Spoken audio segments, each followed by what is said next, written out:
किसको मिला है समुंदर की गहराइयों से मिला है, लाजवाब मोती किनारों पर नहीं मिला करते। जी हाँ, ऐसी ही एक शख्सियत से आज हम आपको रूबरू कराने जा रहे हैं मॉर्निंग टी में। गुड मॉर्निंग, मैं हूँ ज़ुबैर कुरैशी और आज आपकी मुलाकात करा रहे हैं मध्य प्रदेश के एक ऐसे आईएएस ऑफिसर से जिन्होंने काफ़ी सफलता अर्जित की है, काफ़ी नाम कमाया और जिस विभाग में भी रहे हैं लगातार उसको सफलता के शिखर पर पहुंचाया है। हम बात कर रहे हैं 1992 बैच की आईएएस ऑफिसर कल्पना श्रीवास्तव मैडम से। मैम, बहुत बहुत स्वागत है आपका मॉर्निंग टी में। मैम, सबका एक सपना होता है, बचपन से सपना देखते हैं कि बड़े होकर मैं ये बनूंगी, बड़े होकर मैं ये करूंगा। आपका क्या सपना था बचपन से? मैंने सपना तो ऐसा कोई नहीं देखा, आपको अगर ऑनेस्टली बताएं। हम बड़े केयरफ्री टाइप के पर्सन रहे हैं, बहुत प्लान नहीं करते हैं, बहुत सोचते नहीं कि ये करना है वो करना है। And I take life as it comes. So जब हम छोटे थे तो हालांकि हमारी फैमिली में बहुत से सिविल सर्वेंट्स थे, तो एक माहौल था कि घर का हर बच्चा एग्ज़ाम देगा और किसी न किसी सिविल सर्वेंट की पोजीशन पे आएगा। तो एक पीछे दिमाग में पीछे रहता था ये बात कि जैसे और सब घर के लोग कर रहे हैं तो हमें भी इसी प्रकार एग्ज़ाम आगे फ्यूचर में देना पड़ेगा। फिर भी हमने कभी ऐसा प्रॉपर्ली फॉर्मली इसके लिए तैयारी नहीं की और हमने इनफैक्ट जिस साल हमने एग्ज़ाम दिया उसी साल हमने जीआरई भी दिया था। तो हमारा एक अच्छे यूएस के यूनिवर्सिटी में एडमिशन भी हो गया था और उसी साल हम निकल भी गए थे आईएएस में। तो फिर ये रहा कि फैमिली में, क्योंकि हमारे बहुत से फैमिली मेम्बर्स बाहर हैं, तो एक पेरेंट्स का था कि कम से कम तुम तो यहाँ रहो इंडिया में। तो फिर इंडिया रुक गए, बाहर नहीं गए। तो एक डेस्टिनी होती है, भगवान की ब्लेसिंग्स होती हैं। आप क्या करते हो लाइफ में, कहाँ पहुँचते हो। तो बिल्कुल सर मैम, सही बात है कि डेस्टिनी होती है लाइफ में, किस्मत होती है। जहाँ लाखों लोग यूपीएससी के एग्ज़ाम देते हैं, सिविल सेवा के एग्ज़ाम देते हैं, ऐसे में एक आपको फर्स्ट अटेम्प्ट में सफलता मिली। तो इसके पीछे आप किससे श्रेय देते हैं? एक तो फर्स्ट अटेम्प्ट में नहीं हमारी सफलता थी, हमने पहले भी एग्ज़ाम दिया था। और पर श्रेय हमारे फैमिली में हमारा ब्रदर है, हमारे ब्रदर इन लॉ हैं, उन्होंने हमको बहुत सपोर्ट किया और एक मॉरल सपोर्ट और एक जो मोटिवेशनल वाला फैक्टर होता है, उन्होंने हमको उस प्रकार का बहुत सपोर्ट इन टर्म्स ऑफ कैसे पढ़ना है, क्या पढ़ना है।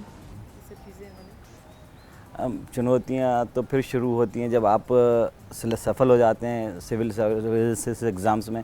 उसके बाद आपके सामने जो चुनौतियाँ आती हैं एग्ज़ाम्स क्लियर करने के बाद, जब आपकी पहली पोस्टिंग हुई अविभाजित मध्य प्रदेश में, आपकी पहली पोस्टिंग हुई छत्तीसगढ़ जो अब बन चुका है, तो किस तरह का सफ़र रहा वहाँ से? नौकरी की शुरुआत की सफ़र कैसे शुरू हुआ?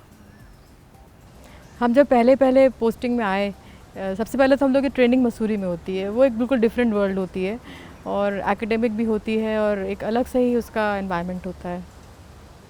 जब पहली बार हम ज़िले में आए तो चूँकि हम ज़्यादातर शहर में ही रहे हैं, हम लखनऊ में ही बड़े हैं पले हैं, तो एज सच हमारा कोई गांव से इंटरफेस रहा नहीं है। तो जब हम शुरू में आए, राजनांदगांव में हमारी पहली पोस्टिंग थी एज असिस्टेंट कलेक्टर। तो हमको एमपी का जो एक ब्यूटी है, सबसे पहले वो स्ट्राइक की। मतलब बहुत बड़ा स्टेट है और जब आप दौरे पे निकलते हैं तो लंबे ट्रैवल्स होती हैं, बिल्कुल बढ़िया हरियाली, सुंदर नज़ारा। तो आते ही से सबसे पहले तो I fell in love with the state. इतना सुंदर स्टेट है हमारा और हमें हमेशा लगता था कि लखनऊ छोड़ेंगे तो बड़ा ख़राब लगेगा और हमें कोई जगह अच्छी नहीं लगेगी। पर एमपी ऐसी, मध्य प्रदेश ऐसा एक जगह है जिसको आप बिल्कुल अपना हो जाता है वो। और शुरू में जब आप गवर्नमेंट में आते हो, हमारा फैमिली बैकग्राउंड, क्योंकि मेरे फादर डॉक्टर रहे हैं, तो हमारा गवर्नमेंट इंटरफेस बहुत नहीं रहा है। तो इस कारण से शुरू में थोड़ा सा लगता था कि ये तहसील है, तहसील में कैसे आता है, काम करते हैं। फिर as SDM law and order के इश्यूज़ आते थे और रेवेन्यू केसेस और जो अलग अलग तरह के काम देखे हमने। इट वाज बहुत इंटरेस्टिंग था, बहुत अच्छा लगा। और इस सर्विस में एक ख़ास बात है कि आपके पास हमेशा रोज़ कुछ नया सीखने को मिलता है, रोज़ कुछ नया देखने को मिलता है, आप लर्न कर सकते हैं, आप कुछ कर सकते हैं। एक बहुत यूनिक पार्ट है इस जॉब का। आप सीओर कलेक्टर रहे हैं, मत्स्य महासंघ के अध्यक्ष रहे हैं, मध्य प्रदेश पाठ्य पुस्तक निगम के अध्यक्ष रहे हैं, महिला बाल विकास में रहे हैं, प्रमुख सचिव हैं अभी टेक्निक शिक्षा के। और तो मैम काफ़ी डिफरेंट पोस्टों पे रहे हैं। एज ए सीओर कलेक्टर रहे हैं तो कुछ ना कुछ जब अपन कलेक्टर रहते हैं तो लोगों की, आम जनता की आपसे उम्मीदें रहती हैं, सीधे आम जनता से संपर्क रहता है। तो कुछ ऐसे अनुभव रहे होंगे आपके जो अपन कभी भूल नहीं सकते, कभी भी एक मेमोरेबल बन जाती है। जब हम सीओर कलेक्टर रहे थे तो हमारा जो आम जनता से एक कनेक्शन हो गया था, वो हमको बहुत एक खुशी मिलती थी उससे। और मेरा मोबाइल नंबर सबके पास होता था, तो कभी कभार फ़ोन करते, जब हम ज़िला छोड़ भी दिए तब भी मेरे पास फ़ोन आते थे वहाँ से सीओर से कि ये हमारा प्रॉब्लम है, इस तरह का कुछ आप मदद कर सकते हैं। तो और वहाँ के लोगों में हमने देखा कि अगर आप एक कदम बढ़ेंगे तो वो 10 कदम आगे चलेंगे आपके साथ में, इतना सहयोग था। और एज कलेक्टर एक अलग ही आपका रोल रहता है। You are leader of the district where you can make a big difference. You carry a team with you. अगर टीम अच्छी है, आपके संग कमिटेड है, जुड़ी हुई है, तो आप बहुत फ़र्क ला सकते हो अपने छोटे से दायरे में। तो एक जो हमने वहाँ विश्वास अर्जित किया, उसकी हमें बड़ी तसल्ली रही, हमेशा खुशी रही है इस बात की।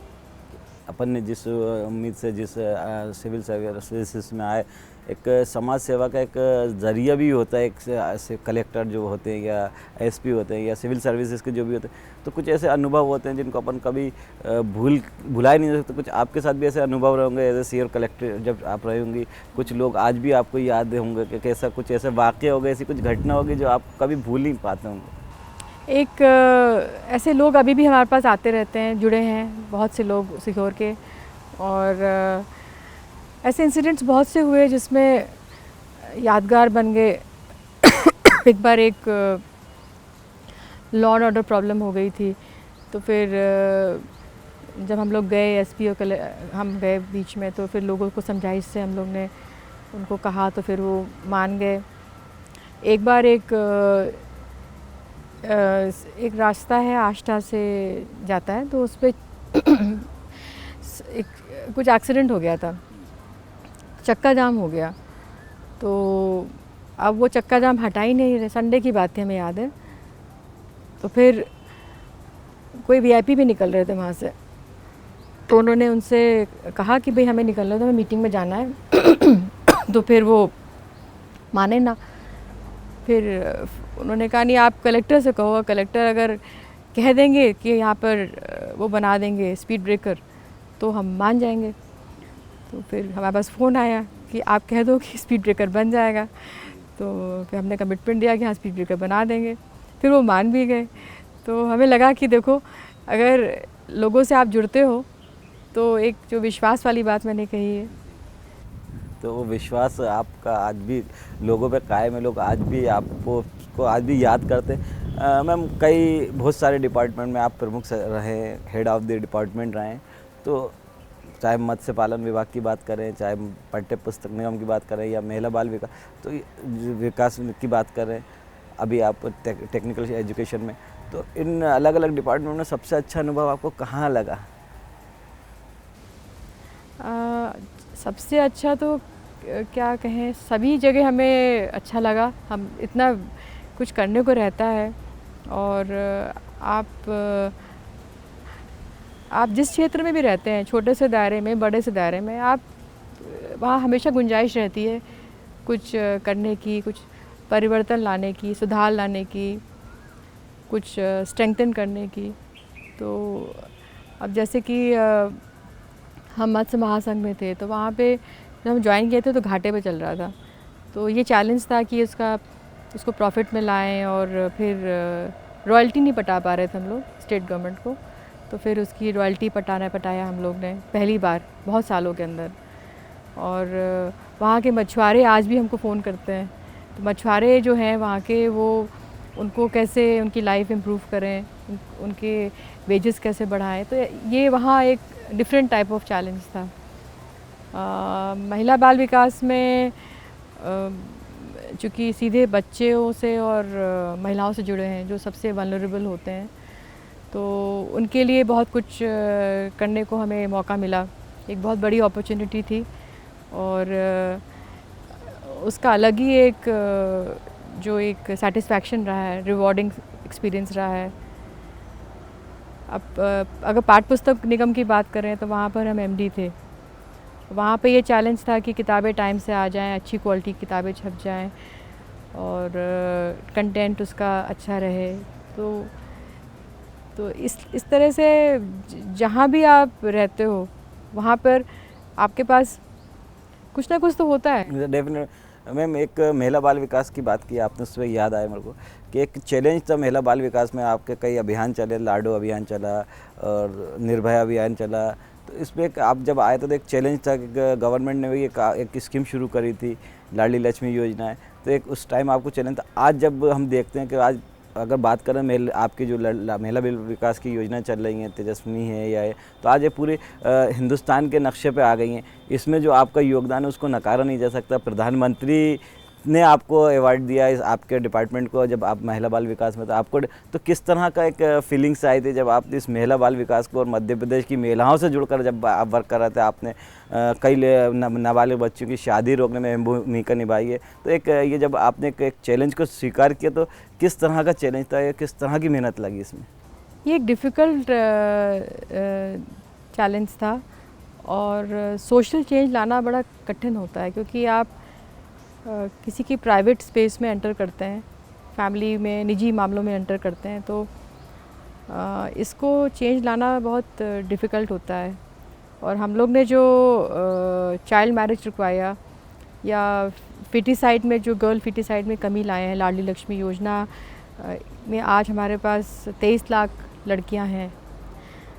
तो 23 लाख लड़कियों को जो हम अब ट्रैक कर रहे हैं और उनको स्कूल पहुंचा रहे हैं, फिर आगे उनकी शादी टाइम से करवाएंगे, फिर और आगे उनको इंस्पायर करेंगे, मोटिवेट करेंगे टुवर्ड्स हायर एजुकेशन। और लाडो में जो हम लोग ने बाल विवाह रुकवाए करीब 80,000 थ्रू काउंसलिंग, और 3,500 केसेस दायर हुए थे, इसमें एफआईआर हुए थे। उसमें करीब 15 लड़कियों ने खुद आगे आकर के अपने बाल विवाह रुकवाए हैं और रुकवाने के पश्चात उन्होंने अपनी शादियां नल एंड वॉइड डिक्लेयर कराई हैं। तो ये एक बहुत बड़ी उपलब्धि है। इसी प्रकार तेजस्विनी में जो हम लोग ने स्वयं सहायता समूह के जरिए फेडरेशंस बनाए, इकोनॉमिक एम्पावरमेंट कराया है, और सोशल, इकोनॉमिक और पॉलिटिकल एम्पावरमेंट जो हमने महिलाओं का किया है तेजस्विनी में, वो भी एक बड़ा रिवॉर्डिंग एक्सपीरियंस रहा है। और सबसे जो इम्पॉर्टेंट लेसन हमने लर्न किया इसमें ये करा है कि अगर आप कम्युनिटी को साथ में लेकर चलते हैं और उनको साथ में जोड़ते हैं तो उसके बहुत बेहतरीन परिणाम आते हैं। और ये सारी स्कीम जो मैंने बताई लाडो है, शौर्या है, इस तरह की जो लो कॉस्ट स्कीम्स रही जिसमें केवल आपने सेंसिटाइज़ किया कम्युनिटी को, उनको साथ में जोड़ा है, तो उसका इम्पैक्ट बहुत ही इफ़ेक्टिव रहता है, बहुत इफ़ेक्टिव उसके रिज़ल्ट्स दिखते हैं। तो बिल्कुल मैम, रिज़ल्ट्स दिखे हैं, जो आपने मेहनत करी उसके रिज़ल्ट्स आज सामने भी आए। प्रधानमंत्री नरेंद्र मोदी जी ने आपको इसके सम्मानित किया है, मध्य प्रदेश को सम्मानित किया, एक बहुत बड़ा अचीवमेंट है ये।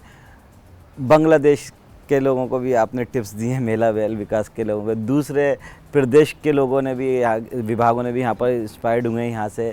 इसके अलावा आप सिंगापुर वगैरह में भी जाके इसको जो अपनी योजना थी इसको आगे बढ़ाए। क्या था, किस तरह का ये जो आपने बांग्लादेश वालों तो किस तरह संपर्क में आई?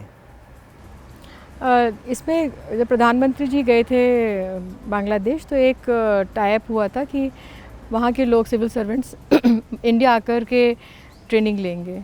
तो उस टाइप के तहत जो लबासना है मसूरी में, वहाँ पर ट्रेनिंग प्रोग्राम हो रहा है, तो वहाँ के सिविल सर्वेंट्स आए थे और उनको ट्रेनिंग के लिए हमें बुलाया गया था। एक हमारा इसमें एज अ गेस्ट स्पीकर, तो उसमें उनको बताया था हमने विमेन एम्पावरमेंट स्कीम्स के बारे में। तो काफ़ी उनकी रुचि रही। उन्होंने अपने देश का बताया कि अपने देश में वो क्या कर रहे हैं। उनके यहाँ बाल विवाह बहुत है, वर्ल्ड में उनका सेकंड हाईएस्ट है बाल विवाह का रेट। तो वो बेसिकली सिर्फ उस पर फोकस करते हैं, जो लेजिस्लेशन है, जो एक्ट्स हैं, जो नियम बने हैं, कानून का क्रियान्वयन कराते हैं। तो कम्युनिटीज़ को जिस तरह हमने जोड़ा अपने यहाँ कि जितने सर्विस प्रोवाइडर्स हैं जो शादी करवाते हैं उनको हम लोग ने सेंसिटाइज़ किया है, बच्चों पर जो हमने फोकस किया है, और हमारे जो स्कूल में हमने जो सेंसिटाइजेशन किया है, ब्रांड एम्बेसडर्स बनाए हैं, वो सब उनको आइडियाज़ पसंद आए। और उनको हमने शौर्य के बारे में बताया था तो वो भी बड़ा उनको इंटरेस्टिंग लगा। तो उनसे जो एक्सपीरियंस शेयरिंग हमने की, बड़ा अच्छा अनुभव रहा। मैम, सभी आप नौकरी में आए बिज़ी रहते हैं, डॉक्टर साहब भी क्या कहते हैं आईपीएस ऑफिसर हैं, वो भी बिज़ी रहते हैं, तो उनसे मुलाकात कैसे हुई? हमारा अरेंज मैच था। हमारी फैमिली एक दूसरे को जानती थी और हम लोग का अरेंज मैच था।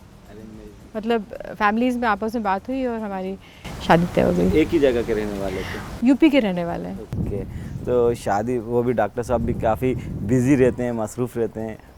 आईपीएस ऑफिसर तो काफ़ी अलग अलग ज़िलों में एसपी रहे हैं, आईजी रहे, तो ऐसे में आप अलग आईएएस ऑफिसर, तो दोनों में तालमेल कैसे बनता है? आपस में एग्जैक्ट टाइम कैसे एडजस्ट करते होंगे आप लोग साथ रहने के लिए? जब शुरू में ही हम लोग ने कुछ ऐसे हैबिट्स रखी थी, जैसे लंच साथ में करना जहाँ तक पॉसिबल हो, फिर साथ में प्रे करना, मॉर्निंग प्रेयर, और ये भी रहा हम लोग ज़्यादातर ये ट्राई किए कि साथ में रहें पोस्टिंग्स में। तो बहुत प्रेफरेंस नहीं दी कि ये पोस्टिंग में जाना या उसमें जाना है। प्रेफरेंस यही रही कि साथ में रहें जहाँ तक पॉसिबल हो, जहाँ भी मतलब रहें, एक ही साथ रहें, जहाँ तक पॉसिबल हो हम लोग ये प्रयास रहा कि साथ में रहें। अच्छा मैम, हर फैमिली में झगड़े होते हैं, हस्बैंड वाइफ में भी झगड़े होते हैं, तो आप में भी झगड़े होते होंगे। जब इस थोड़ी बहुत नोक झोंक चलती रहे और नोक झोंक नहीं हो तो रिश्ते का मज़ा ही नहीं है। जी बिल्कुल सही कहा तो आपने। कभी डॉक्टर साहब नाराज़ होते होंगे, कभी आप नाराज़, तो जब एक दूसरे से नाराज़ हो तो कौन पहल करता है एक दूसरे को मनाने की? दोनों ही करते हैं, डिपेंडिंग कि कौन रॉन्ग है किसकी गलती है। अच्छा, किस तरह मनाते हैं? जैसे अगर आपको मनाना तो आप डॉक्टर साहब को कैसे मनाते हैं, और अगर डॉक्टर साहब को आपको मनाना तो वो आपको कैसे मनाते हैं? बस यही होता है कि बस ठीक है, छोड़ो, अब हो गया, बहुत हो गया, चाय पी लिया साथ में। चाय हमारा कॉमन जो एक रहता है, चाय बहुत बड़ा एक, आप जैसे मॉर्निंग टी विद कुरैशी जी है तो हम लोग का टी एक बहुत बड़ा फैक्टर रहता है। अच्छा, नहीं जैसे कुछ लोग मनाते हैं कि पिक्चर दिखाने ले जाते हैं या लॉन्ग ड्राइव पे ले जाते हैं। हाँ, लॉन्ग ड्राइव भी है।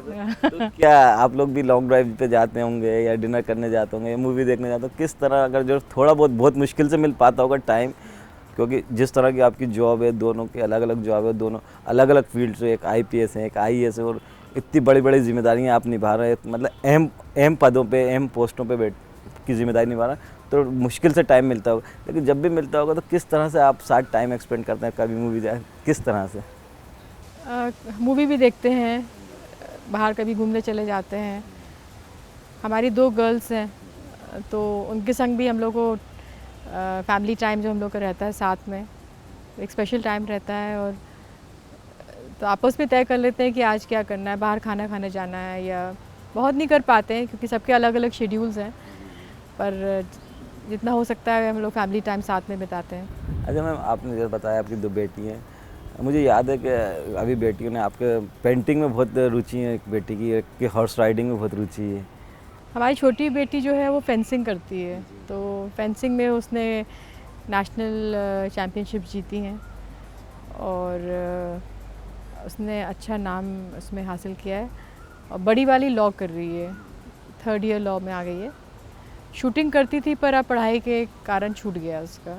एक मैम सपना होता है माँ बाप का कि जिस फील्ड में हमें उसमें भी बच्चे जाएं, तो कभी आपने ऐसा सोचा कि आपकी दोनों बेटियां कोई आईएएस में जाए, कोई सिविल एग्ज़ाम्स दे, या यूपीएससी क्रैक करे, या डॉक्टर साहब ने कुछ इस तरह का सोचा है? उन्हीं पर छोड़ दिया हमने चॉइसेस, बच्चों पे, जो उनको अच्छा लगे वो करें, जैसे उनको जिस डायरेक्शन में जाना है एक ने लॉ चूज़ किया है, दूसरी देखिए क्या चूज़ करती है। अभी तो उसको अपने पढ़ाई और फेंसिंग के अलावा कुछ उसका नहीं है, पर अभी 11th में आई है, तो अब 12th में तय करेगी अपना क्या करना है फ्यूचर में। सिविल सर्विसेज में जाना है या लॉयर बनना है या स्पोर्ट्स पर्सन बनना है, देखिए। बिल्कुल मैम। अच्छा मैम, सबके कुछ ना कुछ शौक़ होते हैं, कुछ ना कुछ एक पेशेंस होता है। आपको भी कुछ ना कुछ हैबिट्स होंगी, कुछ पेशेंस होंगे, कुछ शौक़ होंगे। नौकरी सेट कर ये थोड़े जब फुर्सत का समय मिलता होगा तो किस तरह, कोई किसी को गाने का शौक़ होता है, किसी को म्यूज़िक का शौक़ होता है, किसी को बुक्स रीडिंग्स का शौक़ होता है, किसी को घूमने फिरने का शौक़ होता है। आप किस तरह का शौक़? हमें सभी का शौक़ है, जो आपने जितना जितना बताया। हमें म्यूज़िक का बहुत शौक़ है, हमें घूमना अच्छा लगता है, ट्रैवल हमें बहुत पसंद आता है, रीडिंग हम बहुत करते हैं। तो म्यूज़िक जो ऐसा आपने बताया म्यूज़िक, तो किस तरह का म्यूज़िक सुनना पसंद करते हैं?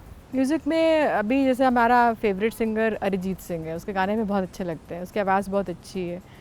और हम इंग्लिश में कंट्री सॉन्ग्स पसंद करते हैं। और रीडिंग में हम बायोग्राफीज़, ऑटोबायोग्राफीज़, क्राइम वाली बुक्स वो अच्छी लगती हैं। जी। अच्छा मैम, म्यूज़िक पसंद है, कुछ गाना भी पसंद होगा, गाते भी होंगे आप, कभी कभी गुनगुनाते भी होंगे? हाँ, गाते भी हैं और हम इंस्ट्रूमेंट्स भी कुछ बजा लेते हैं। हारमोनिका है और गिटार है। और तो हमारे दर्शकों के लिए थोड़ा सा गुनगुनाइए ना थोड़ा कुछ अच्छा सॉन्ग जो आपके सबसे फेवरेट सॉन्ग हो। इंग्लिश में गा दें? जी बिल्कुल। How many times must a man walk down before they call him a man? How many times must a mountain exist before it can reach up the sky? The answer, my friend, is blowing in the wind. The answer is blowing in the wind. अच्छा ma'am, जाहिर सी बात है फिर busy है, आपका schedule रहता है।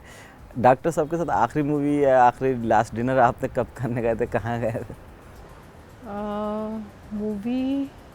Movie तो नहीं देखी है, डिनर किया था हमने शायद लास्ट वीक किया था। अच्छा मैम, घूमने का भी शौक़ है जैसे आपने वो बताया, तो जब घूमने जाते हैं आप, अभी लास्ट डेस्टिनेशन में कहाँ घूमने गए थे, किस तरह का था घूमे हैं? हम लास्ट ईयर गए थे, उत्तराखंड गए थे। जी बिल्कुल मैम। अच्छा, आखिरी सवाल मैम आपसे ये है कि जो नए ऑफिसर्स आ रहे हैं, आईएएस ऑफिसर्स आ रहे हैं, नए बैचेज आ रहे हैं, उनके लिए आपका क्या मैसेज रहेगा, किस तरह के वर्क करें जिससे वो सफल हो सके और एक आम जनता के दिलों से जुड़ सके? जिस तरह से आपने लोकप्रियता हासिल की, आज भी लोग आपको याद करते हैं, उस तरह उनके ऐसे क्या टिप्स रहेंगे आपके लिए? सबसे पहले तो ये हम कहेंगे कि जो हम लोग को ये इस नौकरी में जो हम लोग आए हैं, ये एक भगवान की ब्लेसिंग है और हमें जितना हम कर सकते हैं करना चाहिए। जन सेवा जो हम कर सकते हैं करना चाहिए और एक पैशन होना चाहिए, एक कमिटमेंट होना चाहिए लोगों के प्रति और एक एक्सीलेंस जो हासिल करने की एक अंदर से एक आदत सी बन जानी चाहिए कि हम जो करें उसको बेहतरीन करें, तो उससे हम सफलता प्राप्त कर सकते हैं। और जो भी हम करें ईमानदारी से अपनी मेहनत करें और बाकी रिज़ल्ट्स जो आते हैं वो अच्छे मिलेंगे। तो ये थे हमारे साथ आईएएस ऑफिसर कल्पना श्रीवास्तव मैडम, जिनसे आज हमने चर्चा की मॉर्निंग टिप पर जाने का अनकहे राज। अगली बार फिर हाजिर होंगे एक नए मेहमान के साथ। जब तक के लिए दीजिए मुझे इजाज़त। नमस्कार।